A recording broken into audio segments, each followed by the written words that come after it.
He's back. He's back. Stephen Brunt. There he is. Look at him. Hey, good to see you, buddy. Just in time for the Leafs talk. How perfect. We kind of set ourselves up there. It's like, oh, Leafs, eh? You guys don't like the Leafs, don't talk about it. It's funny out there, though. It's overreact to everything. Like 3 games ago, it was William Nylander can never be trusted, and he's scored 4 goals in the 3 games since, and they've won all 3 against good opponents. And it's like, yeah, maybe we don't need to react to 3-game sample sizes. Yeah, I had to go and look because I saw just Toronto. Oh, boy, there's so – okay, so what is going on? 3 straight losses, which they then snapped out of. Happens. It's quite a world. We'll judge them in the spring. We just talked about it. Well, I got to say, boys, one of the great pleasures of my new life, whatever that is that I actually don't have to go on radio every day and do the overreaction, arrow up, arrow down version of the Leafs, which I've been doing almost my entire adult life without watching them win the Stanley Cup. So, I've got lots of. I haven't spent any of my bullets on the Leafs for a long, long time. Well, I was going to text you last week. I'm like, no, I'm not going to do it. I mean, I'd rather get him on the show and, in a way, do it to your face or talk to you about it. You're Up Close. The latest edition episode of Up Close came out last week. You with Adam Copeland, Edge, the Rated R superstar.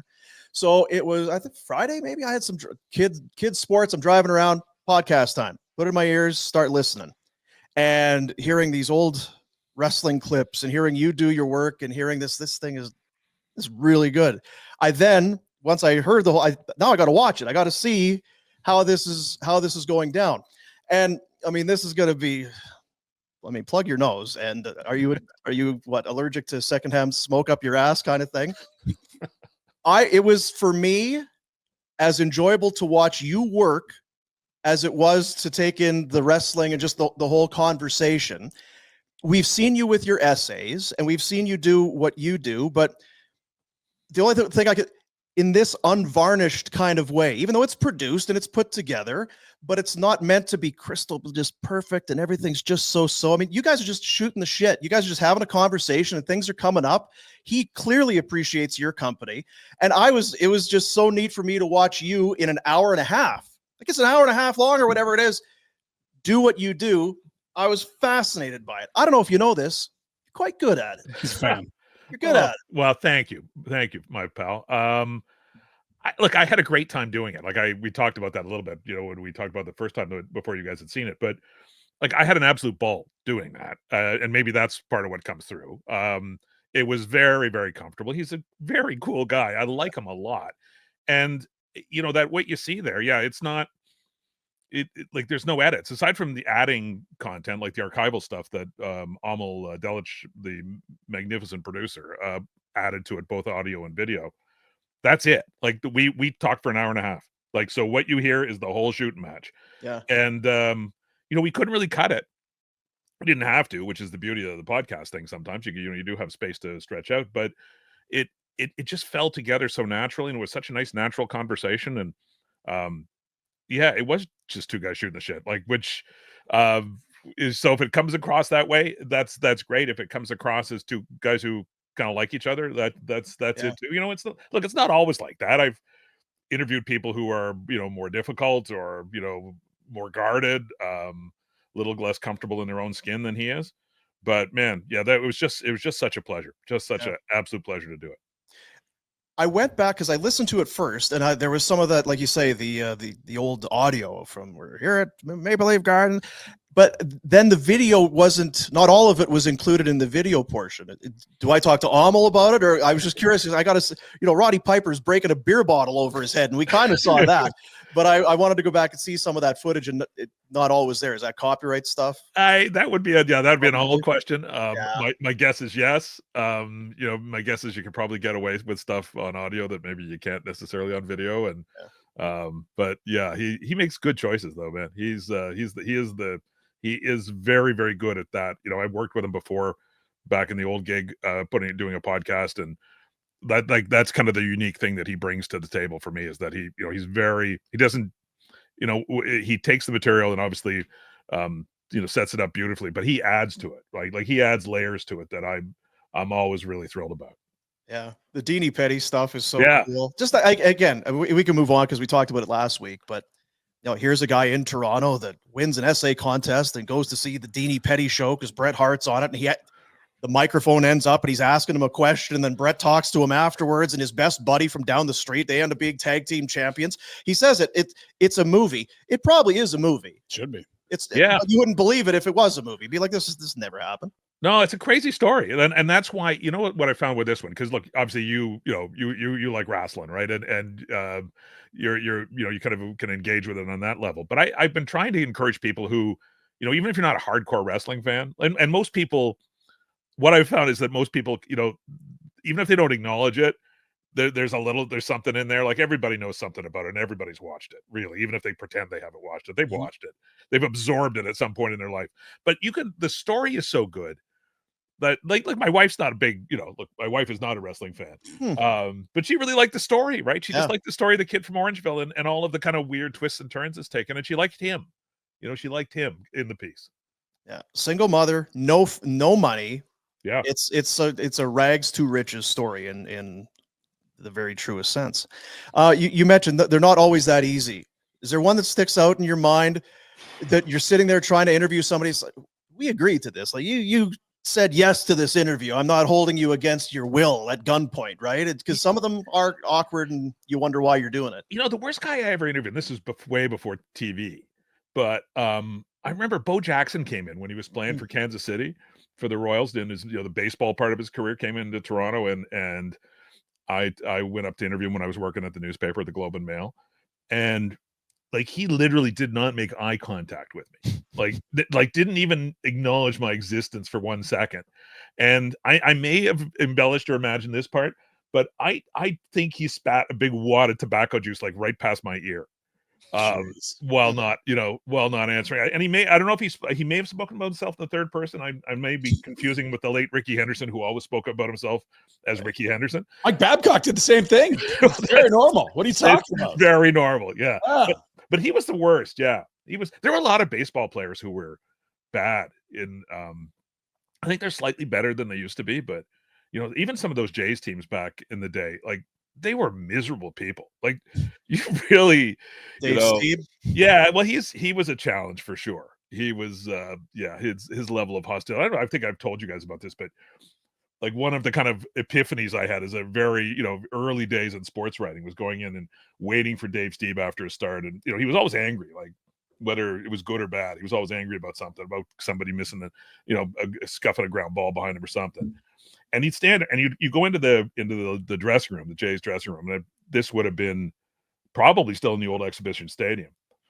And, so you're a grown up, right? And you're waiting to do work, and you're standing there with your notebook, waiting for this guy to deign to turn around at his locker and speak to the 3 or 4 or 6 of you who are there. Plus, he's naked, right? And I remember at one point thinking, this is a really weird way to make a living. Like, this is kind of humiliating, this whole thing, that I'm waiting for this naked dude to turn around and then be hostile when you say, boy, how's that slider? Man, oh man. So, yeah. Reminds me of old number 44 used to play for Calgary. Just a gristled. Lucky you didn't have to talk to me very often. I always did my job. That's right. Well, or it was near the end of your career, and Kipper did his job for him. Yeah, it was near the end anyway. You know what? I was thinking about this morning as we were going to get you on. I remember on the old show, I said to you a few times, you got to write a book about Buffalo. For all the things that have gone against Buffalo. Misery. It's just the city that can't get it. There's other cities that have that moniker, but boy, Buffalo certainly has it, and I guess has earned it. Before we get into it, just some video from the weekend. This, of course, is the old quarterback, Ryan Fitzpatrick, who is a bit of a legend, right? So he's on the broadcast. It's snowing. It's cold. It's Buffalo weather. Let's go. Let's go, Buffalo. I got to ask you a question, but hold on one sec.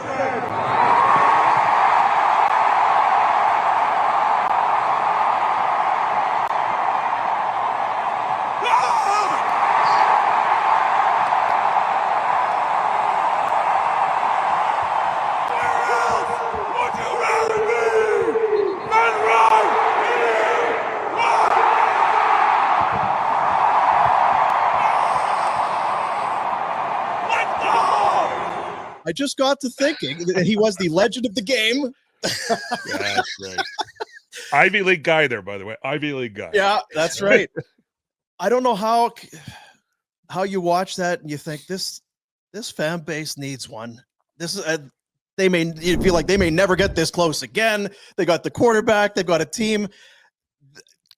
What's a Super Bowl parade like in Buffalo? Goodness gracious! It lasts a week, lock I up bet. everybody, nail down all the furniture because it'll be an absolute, just a gong show out there. What's your feel? Because we talk about different. Oh, you're in the East, and are people excited for the Four Nations? What's the Bills fever like out there? Well, where I'm sitting here in Hamilton, the border, the Peace Bridge to Buffalo is about a 45-minute drive.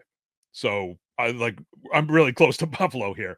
And, in this part of Southern Ontario, Buffalo was like that's like all of our television, everything came through Buffalo. So everybody who grew up in this neck of the woods knew a lot about Buffalo. It was like the kind of, I know it's kind of it's like Hamilton. It's very much the same kind of town, a gritty industrial town that's, had its ups and a lot of downs.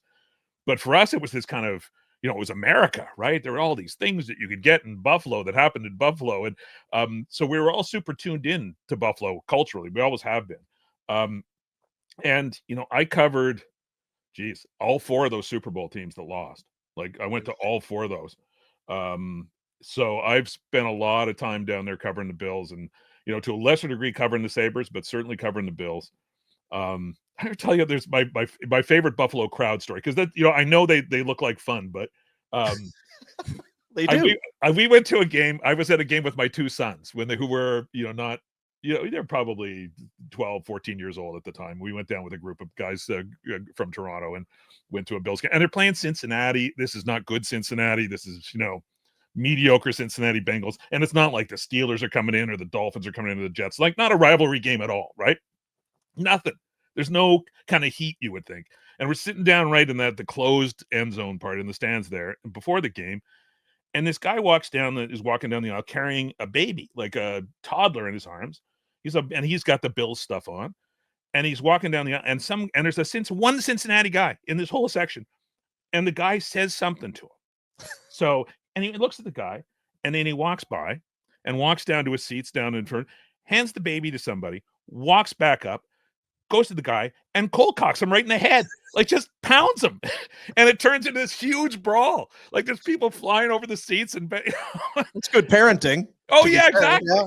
So plus me parenting, my kids were, they thought this is the greatest thing they'd ever seen in their life right there in the middle of a riot. Yeah. So it's, but they deserve, God knows they deserve it. I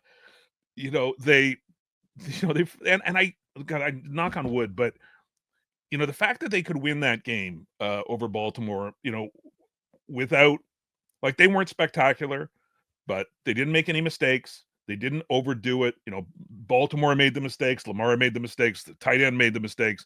Those guys were the guys who kind of choked in the playoff game. And the Bills played an okay game, but they just, and I think kind of that's maybe, like, you don't need Josh Allen to go out there and, throw it all over the field and run all over the field and take all kinds of chances. And going in against a KC team that is, solid and really good defensively, but not spectacular offensively this year, although, you count them out when at your own peril. Like, I kind of think they can beat Kansas City, and I think they could beat either of the teams on the other side. And I don't know, the 4 horsemen of the apocalypse may ride over the horizon if they win. Like, that could be it, right? That might be it. Well, and here's the thing, like, you want to talk about a suffering fan base. Like, yeah, boy, it'd be nice. How's that going in Detroit this year? Because they had everything lining up for them until it all crumbled. I mean, this is not a trophy that goes to the most suffering fan base. It's cruel. No, and that was the dream Super Bowl, right? Detroit Buffalo. Like, somebody's got to win. And that felt horrible. That boy, because now they're so beat up on defense.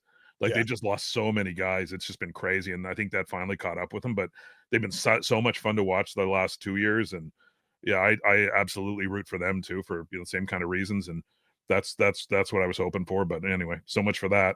Mind you, Jaden Daniels is really good. But the Bills thing, and we Buffalo sports radio, and Rhett knows this, is spectacular. Like, it is.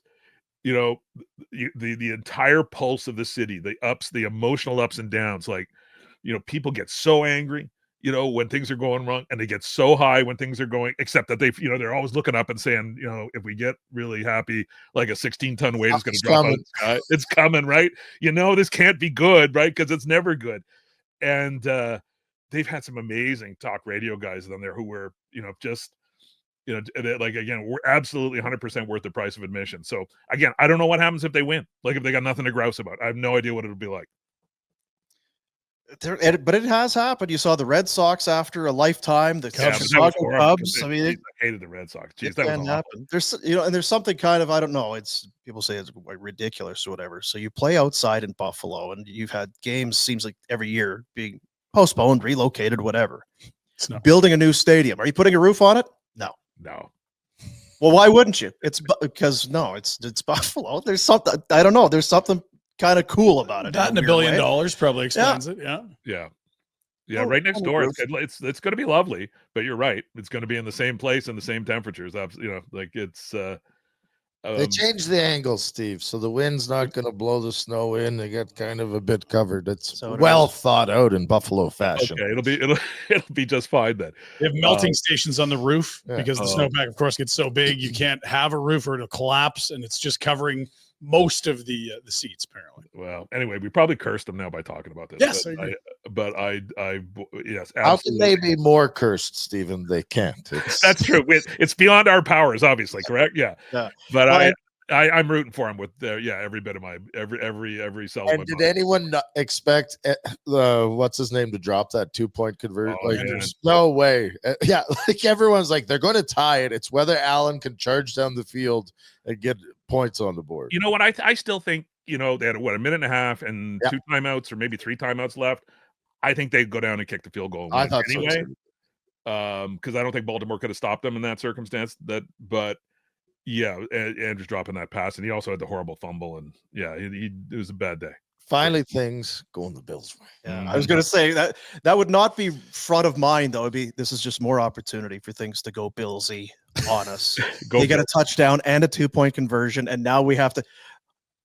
Have they missed field goals? Has that ever happened? They could have. What's great is like Jack is our producer here, and it's not to throw him under the bus, but it's just didn't know about the 4 Super Bowls. It's like, well, did you know they went to 4 straight in a row? And it got worse. All of them. And it's got it. There's a progression, right? Because wide right was the first one, you know, and by the end of it, you know, I forget which one. Thurman Thomas forgot his helmet. That was the Washington one, I think. Like it just kept getting.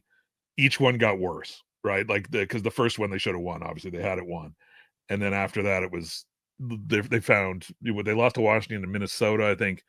I remember the Dallas was the Leon Lett game, I think. Wasn't that when he dropped he was running the fumble in and Don Beebe, whoever it was, knocked the ball, but Dallas crushed him.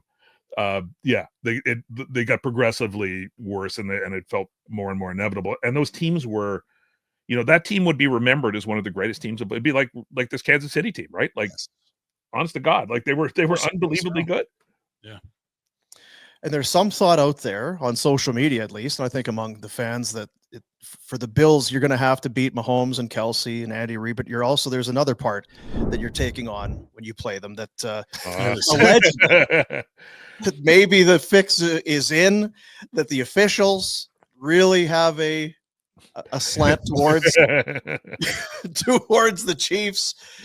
Buffalo Bills just called for roughing the passer ahead of their game next week against Kansas City. So that's tough. Already flags. John Cena's dad. That's good. Andy Reid coaching up his starters before the game. It's not like people in Buffalo would ever think that the officials or the league would conspire against them to deny them a championship, would they? That's never happened before. Rhett wasn't there for that. Yeah. You know what? Because you said it, what kind of sets this up is, the Chiefs they're on the fringes of a dynasty and they can go three-peat.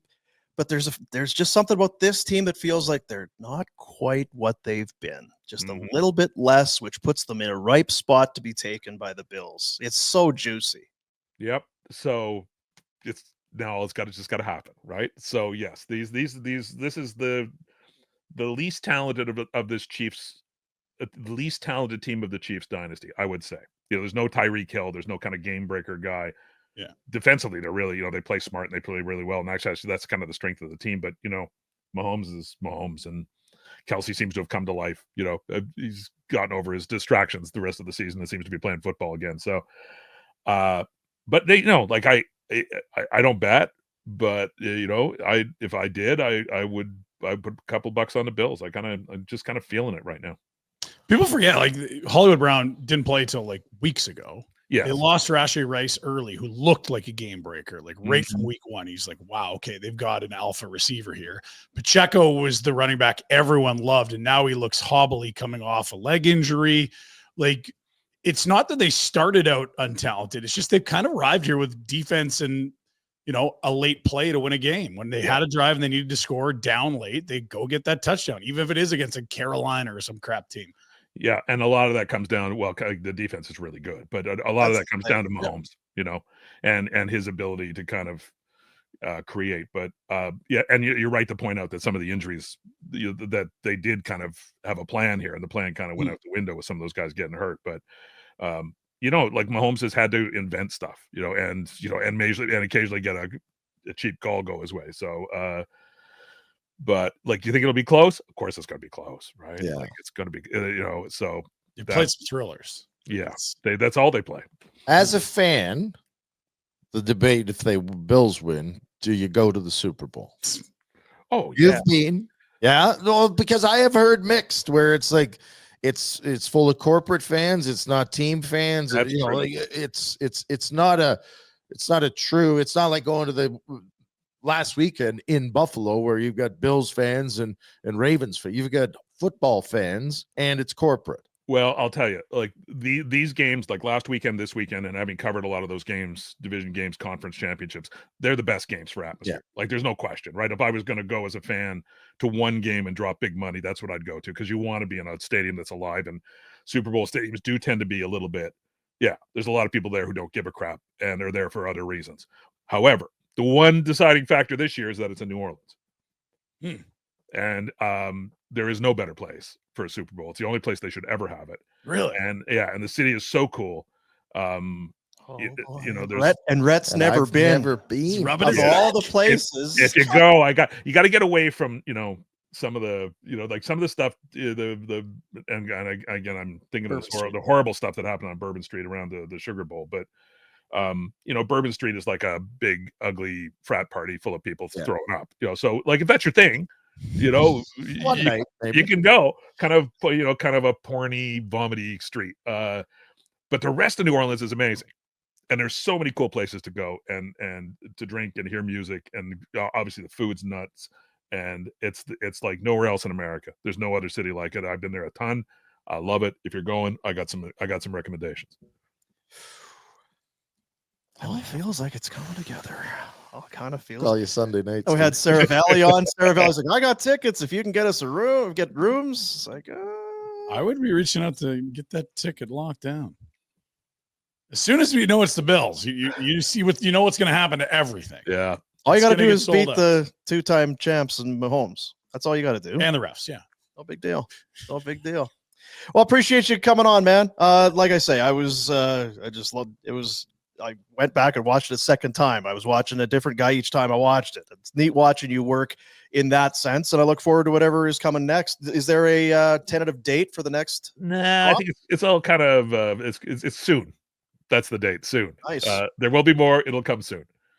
It's the internet. See, you don't need hard dates. Isn't that How great? long is it? I don't know. We'll see. When's it coming out? We'll let you know. We got that big drive to Jasper on Friday. I'm gonna unload the hint Brunt holster. That's right. It's good. There you go. Stephen, have a good one. Thanks, buddy. See you guys. Great talking to you. There's Stephen Brunt. Hey guys, thanks for watching. Be sure to check out more of our content right here on the Flames Nation YouTube page. We had a bunch of great long form interviews. You can check out some videos we've done as well outside of the studio. And of course, if you want more writing or merchandise stuff, flamesnation.ca or nationgear.ca. Appreciate you watching.